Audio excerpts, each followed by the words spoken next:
got a little bit of information about how many stores and how much business they'd done, no financials. He was not an employee. He had no contract. He had no title in the corporation. But Jeffrey Epstein still had everything that belonged to Les Wexner, the founder of the Victoria's Secret Empire, Ohio's most secretive billionaire. No one understood why the obsessively cautious tycoon trusted someone with no qualifications and no clear background almost completely. Until now. At 87, Les Wexner has finally broken a 3-decade silence. He admits no guilt. He claims only that he was a victim. What is the truth behind the relationship between Jeffrey Epstein and Les Wexner? It's all coming out now. Les Wexner.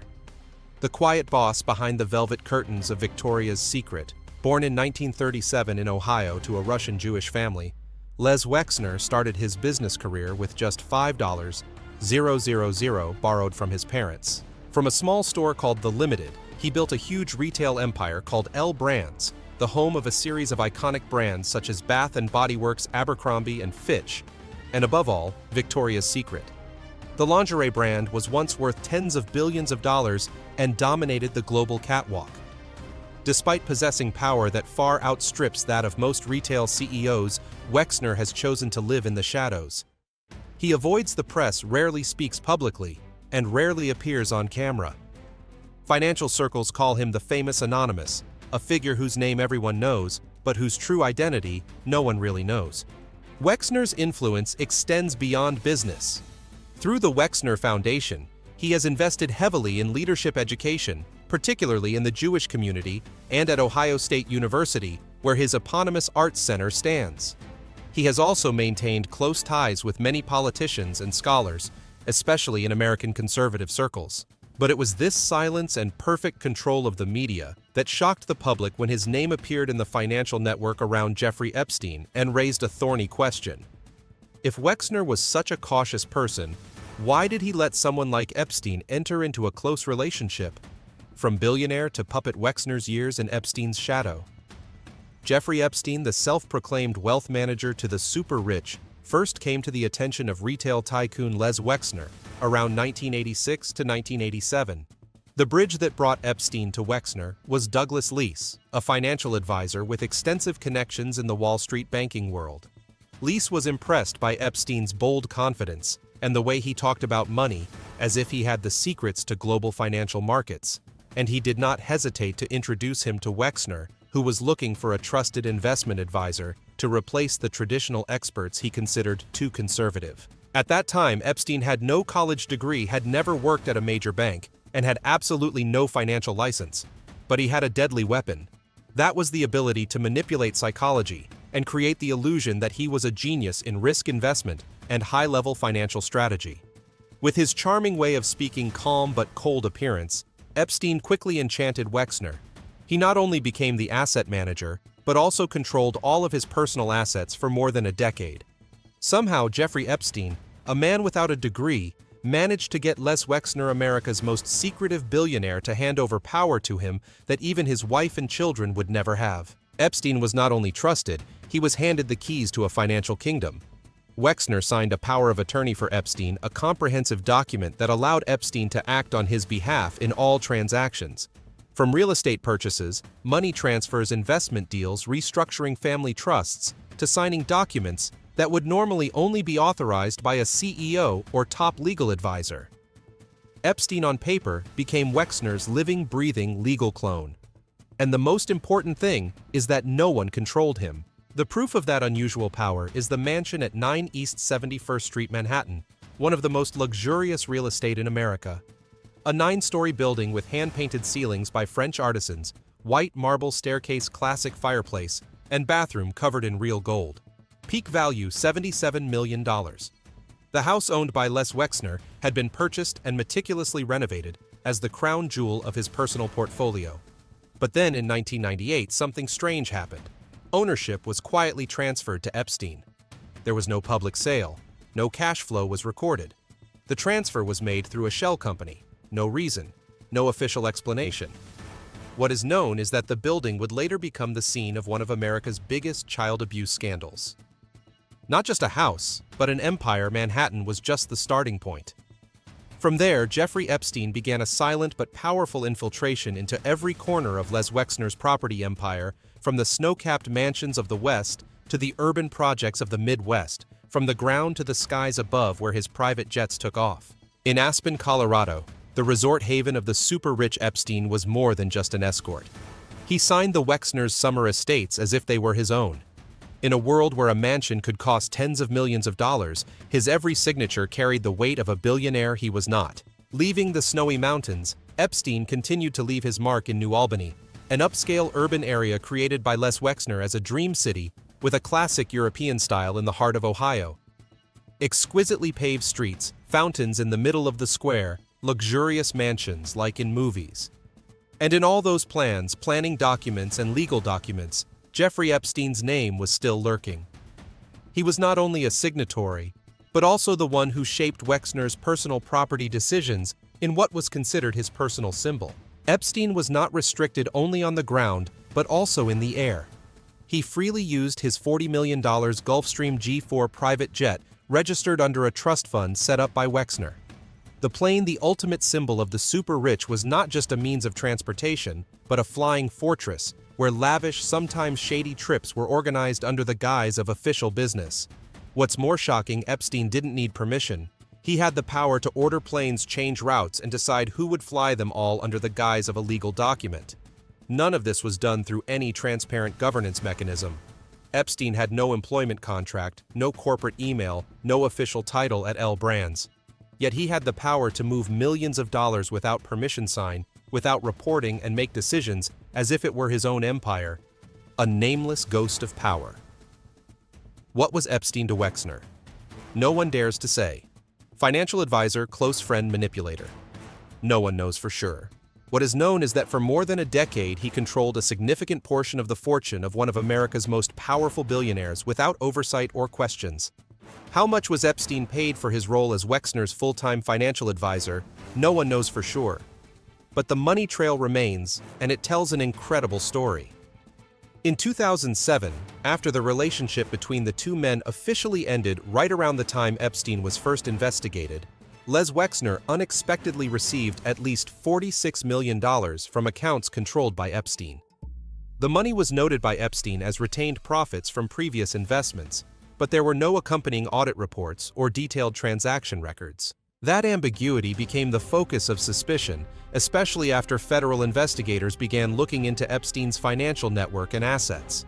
Several financial industry sources, including a report from the New York Times and an analysis from Bloomberg, estimate that the total amount of money Epstein may have controlled or benefited from through his relationship with Wexner could be more than $200 million. Not through the usual salary or consulting fees, but through his ability to control the flow of money from Wexner's family trusts and investment accounts. And the power to sign major financial transactions in Wexner's name. It's not just money, it's perfect manipulation. Between the near-absolute power of Les Wexner, the founder of Victoria's Secret, a self-made billionaire who created a multi-million-dollar retail empire, and the masterful manipulation of Jeffrey Epstein, a sophisticated predator, uneducated, but with a mind sharp enough to manipulate the minds of even the most powerful people. Their relationship is not just about money. It is a terrifying lesson in the fine line between trust and manipulation when power goes unchecked, and when even the wealthiest can fall prey to well-orchestrated dark games. Last letter. When Les Wexner speaks out for the first time about Jeffrey Epstein. On August 8, 2019, less than a month after Jeffrey Epstein was arrested on felony charges, Les Wexner spoke publicly for the first time about the strained relationship. He sent a lengthy letter to all members and partners of the Wexner Foundation, the nonprofit organization that he founded, and funds to train Jewish leaders. Wexner openly acknowledged that he had a close financial relationship with Epstein, but claimed that he was a victim of manipulation and exploitation. He also openly admitted that he felt ashamed to have trusted and collaborated with an individual he described as very good at hiding his secret life. To be taken advantage of by someone like that is deeply disappointing. He said, noting that Epstein's alleged actions were reprehensible and completely inconsistent with the values of the company. Wexner also expressed sympathy for those affected, saying, "We all have a responsibility to allow so many young women to be hurt." In the same speech, Wexner revealed, that after ending his relationship with Epstein around 2007, he and his legal team discovered many irregularities related to his personal finances. According to him, Epstein had embezzled more than $46 million from accounts managed by the Wexner Trust. This money was then quietly returned by Epstein without a transparent audit report attached. Wexner said he had provided all relevant documents to federal investigative agencies as part of an effort to clarify the truth. Epstein's relationship with L Brands has not escaped scrutiny. While Epstein never held an official role at the company, there have been rumors that he once presented himself as a recruiter for Victoria's Secret. A company representative said there was no evidence that Epstein was ever an employee or authorized representative in any official capacity.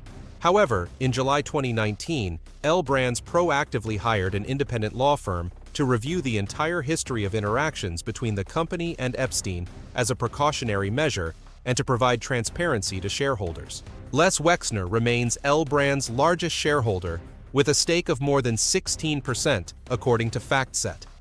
The company's board has been criticized for having several members with close social ties to Wexner, including his wife Abigail Wexner. In that context, the company's proactive internal investigation is seen as a necessary step to reaffirm the company's stance in the face of growing public questions. The incident has complicated the reputation of one of the most iconic founders of American retail. But with public statements and transparent actions, Wexner appears to be working to distance himself from an unfortunate episode in his decades-long business journey. Apology, or attempt to explain public reaction to Les Wexner's role. After Les Wexner officially admitted that he had been exploited by Jeffrey Epstein and announced that he had actively severed all ties since 2007, the reaction from the media and the public was not entirely sympathetic. On the contrary, many major news outlets such as the New York Times, Wall Street Journal, Vanity Fair, and Bloomberg raised important questions surrounding Wexner's role and level of awareness in his relationship with Epstein, which lasted more than 2 decades. One of the things that has made the public wonder is that a veteran businessman like Wexner could trust a stranger almost completely. The question is, how could an experienced and cautious person like Wexner not detect any unusual signs during nearly 20 years of cooperation? In addition, Wexner's disclosure of his financial affairs only after Epstein's death has raised questions. Some commentators have suggested that this action could be seen as a belated explanation, or even a strategic move to protect his personal and corporate reputation. However, Wexner's statements have received positive attention from a segment of the public thanks to his frank, clear attitude and willingness to cooperate with investigators. Several organizations that advocate for women's rights and financial transparency have called for further investigation into Wexner's relationship with Epstein, not just his finances, but also his philanthropy, his social connections, and the internal management practices at L Brands during the partnership. To date, however, no criminal charges have been filed against Wexner. There is no public evidence that he participated in or knew of Epstein's illegal activities. The story is thus far from over.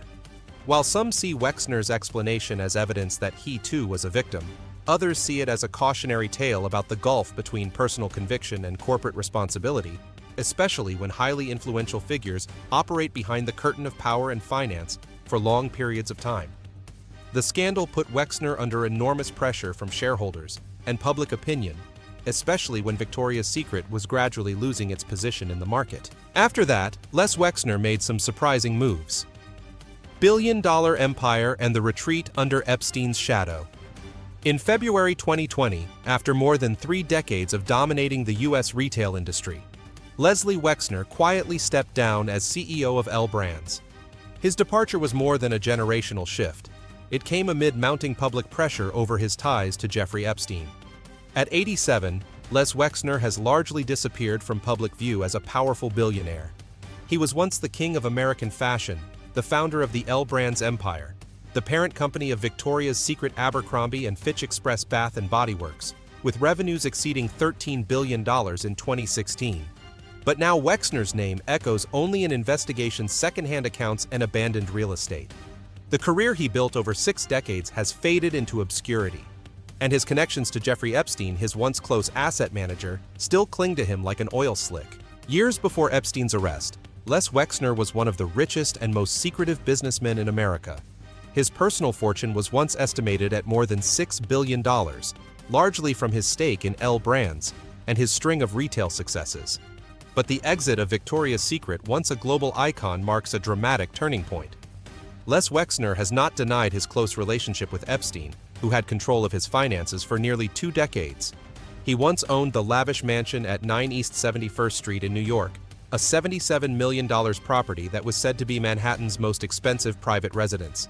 Epstein himself lived there for years, although the entire funding and ownership were initially tied to Wexner. In addition to his New York home, Wexner owns one of Ohio's most expensive properties. His $40 million estate in New Albany, with 750 acres, a man-made lake, and a private jet runway, has a Gulfstream I-4 for transportation and a crew of his own. These assets, along with his yacht and expensive art collection, were symbols of the quiet power Wexner wielded. A power that was unassuming but real. Since 2020, most of Wexner's assets have been gradually transferred, divested from shares in companies, and legal entities related to him have also scaled back their operations. He no longer holds any positions in L Brands or Bath & Body Works. The Wexner Foundation. The charity he founded has also remained silent on questions related to Epstein. His name was once associated with prestigious hospitals, art centers, and universities, but after the scandals, some places quietly removed his name from the honor roll. Wexner has never been charged with a crime, but his relationship with Epstein has cast a shadow over his entire legacy, a silence that has left the public with even more questions. At 87, Les Wexner is no longer on the Forbes list, no longer a board chairman, and no longer the underwear king who once dominated the American fashion industry. But his shadow has not disappeared. It still lurks behind lawsuits, unanswered questions, and legacies clouded by dangerous connections. Whether he says anything more or not, one thing is clear: where power once reached its peak, there is now a void of doubt. The Wexner legacy. When one man shaped the American fashion industry, Les Wexner was once the embodiment of quiet financial power in America, a founder of few words, but with a pervasive influence in the retail industry, real estate, popular culture, and even politics. Without the spotlight, he controlled the L Brands empire with absolute power for nearly half a century. Investors once called Wexner the Steve Jobs of fast fashion, as he redefined the retail experience with the large-scale shopping mall model. At the same time, he also shaped the consumer psychology of the American middle class throughout the 1980s to 2000s. Wexner's influence extends beyond flashy stores. He pioneered iconic commercial real estate developments, notably Easton Town Center in Ohio, a shopping and entertainment complex hailed as a model of modern retailtainment, where experience, architecture, and consumption are combined to drive spending. The model has since been copied across the country, making Wexner a more influential shaper of urban living than many architects. In Ohio, where he is headquartered and has poured billions into infrastructure, arts, and philanthropy, Wexner is considered a figure with the same influence as the governor. Ohio State University bears his mark with the Wexner Center for the Arts, the Wexner Medical Center, and hundreds of scholarships he has endowed. Top politicians have courted him not just for his money, but for the network of businessmen and donors he has built over decades. His legacy in Columbus is not simply buildings or philanthropy, but a hidden power structure that weaves together money, social influence, and culture. Although he has retired from executive positions, Les Wexner, 87, continues to exert influence through his family's investment funds, real estate holdings, and charitable foundations. He is no longer the man on stage, but he remains the strings pull behind the scenes of many major deals and national philanthropic decisions. Les Wexner's influence in 2025 power remains, but the shadow of the past remains. In mid-2025, when many believed Les Wexner had completely retired from the spotlight after leaving L Brands, his name suddenly returned to the headlines. Not because of Victoria's Secret or Bath & Body Works, but because of a mysterious real estate transaction. A trust linked to the Wexner family spent $37 million to buy Blue Heron Farm, a 30-acre luxury estate on Martha's Vineyard that was once the Obama family's retreat, under the name Blue Heron Farm Nominee Trust.